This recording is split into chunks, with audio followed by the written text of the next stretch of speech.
है मीरा, महारानी या महाजोगन? किसकी महारानी, कैसी महाजोगन? क्यों ख्यात है इतिहास में वह दौर जब चेहरों से पर्दा हटाने की सजा मौत हुआ करती थी। रजवाड़ी झरोखों से निकलकर बाजारों तक आना परछाइयों के लिए मुनासिब न हुआ करता था।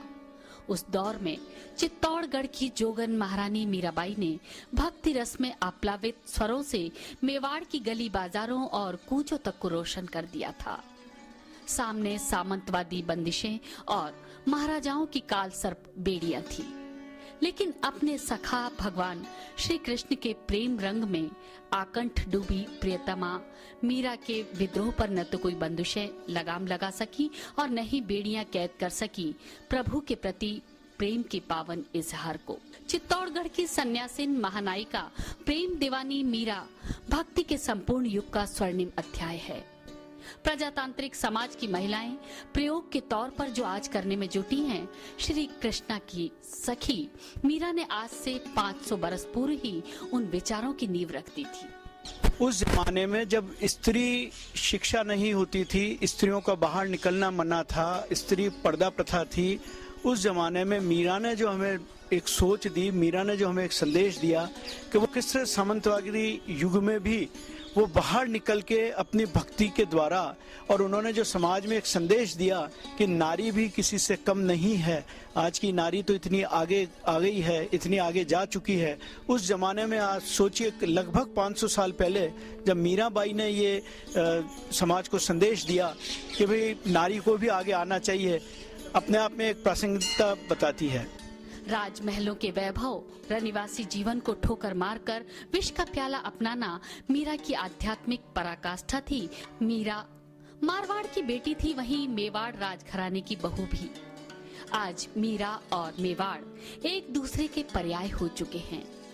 वीर शिरोमणि मेवाड़ को महाराणाओं के शिल्प, स्थापत्य, पराक्रम और स्वाभिमान के लिए जाना जाता है, वहीं भक्ति की पराकाष्ठा के मामले में जोगन महारानी मीरा के कारण मेवाड़ इतिहास में ख्यातनाम है। इतिहासकारों की मान्यता है कि मारवाड़ के कुड़की गांव में जोधपुर के संस्थापक राव जोधा के प्रपौत्र रत्नसी के घर मीरा का जन्म हुआ था। बाल्यकाल में ही मीराबाई का ब्याह राणा सांगा के पुत्र भोजराज से हुआ था। मीराबाई अपने ब्याह से पूर्व ही कान्हा को अपना प्रियतम मान चुकी थी। एक तारा हाथ में लेकर कृष्ण धुन की पक्की लोक गीतों में गोविंद को मोल लेने वाली मीरा जीवन के अंतिम क्षणों में आखिरकार द्वारिका जाकर श्री कृष्ण की मूर्ति में समा गई। महाराणा कुंभा ने चित्तौड़गढ़ के ऐतिहासिक दुर्ग पर जहां कृष्ण और मीरा का मंदिर तामीर करवाया, वहीं पास ही गुरु रैदास की चरण पादुकाओं को भी स्थापित किया। इस अनमोल धरोहर की सुरक्षा के मायने पर्यटन विभाग, राजस्थान सरकार और संबंधित विभाग समय समय पर फिसड्डी सिद्ध हुए हैं। तभी तो मीरा स्मृति संस्थान को इसका बीड़ा उठाने के लिए आगे आना पड़ा है। मीरा की विरासत को संजोने का विचार सबसे पहले अंकुरित किया तत्कालीन पूर्व जिला कलेक्टर मालोविका पवार ने। अन्यथा संस्थान के पदेन अध्यक्ष की औपचारिकताएं आने जाने वाले कलेक्टर पूरी करते रहे हैं। मीरा स्मृति संस्थान प्रतिवर्ष मीरा महोत्सव का धूमधाम से आयोजन भी करता है। हर बरस इतिहासकार मीरा का नवनीत मूल्यांकन करने में लगे हैं। इसका एक सबसे बड़ा योगदान ये है कि ये हर प्रतिवर्ष एक सारे भारत का उपनिषद करती है, जिसको आप कह सकते हैं इंटरनेशनल सेमिनार या इंटरनेशनल या राष्ट्रीय कॉन्फ्रेंस। वहां मीरा के किसी भी एक पक्ष पर सारे भारत के विद्वान एकत्रित होकर विचार करते हैं। फिर मीरा पर जो सामग्री हमें प्राप्त होती है, उसकी एक बहुत बड़ी लाइब्रेरी हमने मीरा संस्थान में बनाई है। उसकी हम फोटो भी लेंगे और उसको आज के यंत्रों में जड़ेंगे भी। तीसरे, हमने मीरा के जो विचार हैं वो ग्रंथस्थ करके सारे भारत में पहुंचाने का काम किया है। और अभी अभी 2 वर्ष से हमने मीरा की भावना, मीरा की भक्ति और मीरा के समान भक्तों को सारे विश्व तक पहुंचाने के लिए मीरायन नामक एक शोध पत्रिका, एक रिसर्च जर्नल स्टार्ट किया है, जो सारे देश में और विदेशों में जाता है। इस प्रकार मीरा स्मृति संस्थान मीरा को अजर अमर नहीं कर रहा, मीरा तो स्वयं अजर अमर है, लेकिन उसकी भावना को, उसकी लक्ष्य सिद्धि को, उसके मूल्यबोध को वो सारे राष्ट्र में अंतर्राष्ट्रीय स्तर तक पहुंचाने का प्रयत्न कर रहा है। सचिव सत्यनारायण समदानी और उपाध्यक्ष और देश के प्रमुख साहित्यकार डॉक्टर ओमानंद सरस्वती मीरा भक्ति की समग्रता में स्वीकार कर दायित्व निर्वहन करने में लगे हैं।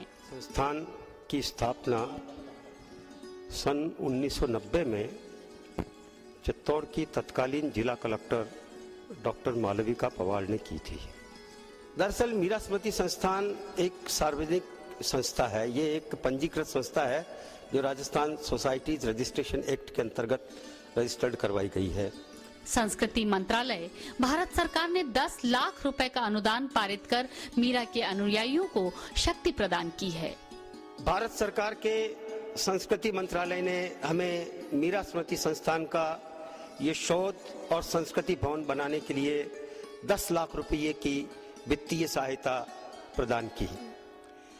सन 2004 में मीरा पंचसती समारोह यानी मीराबाई के जन्म के 500 वर्ष पूर्ण होने पर हमने मीरा पंचसती समारोह की एक विस्तृत योजना बना करके भारत सरकार के संस्कृति मंत्रालय को भेजी थी। बदकिस्मती से भारत सरकार के संस्कृति मंत्रालय ने मीरा पंचसती समारोह के लिए किसी प्रकार का कोई सहयोग नहीं किया, परंतु राजस्थान सरकार का संस्कृति मंत्रालय, पर्यटन मंत्रालय, देवस्थान विभाग, पश्चिम क्षेत्र सांस्कृतिक केंद्र, ये कुछ ऐसी संस्थाएं हैं जो सन 1990 से मीरा स्मृति संस्थान, इसकी गतिविधियों, इसकी सांस्कृतिक और साहित्यिक कार्यक्रमों के साथ सतत रूप से जुड़े हुए हैं। श्री सांवलिया जी मंदिर मंडल जो हमारे मेवाड़ क्षेत्र का सबसे बड़ा कृष्ण धाम, कृष्ण तीर्थ है, इसके प्रशासन का जो मंडल बना हुआ जिसे हम श्री सांवलिया जी मंदिर मंडल कहते हैं, सांवलिया जी मंदिर मंडल का, चित्तौड़गढ़ की नगर पालिका का, चित्तौड़गढ़ के जिला प्रशासन का, मैं सोचता हूं कि सन 1990 से इसमें सक्रिय, सकारात्मक, रचनात्मक योगदान रहा है और इन सबके योगदान का ही ये परिणाम है कि आज मीरा स्मृति संस्थान इस मुकाम तक पहुंच सका है। संस्थान के प्रयासों से अंतर्राष्ट्रीय स्तर पर मीराबाई पर शोध जारी है। मुहिम धीरे धीरे आगे बढ़ रही है। 7.25 बीघा जमीन पर संस्थान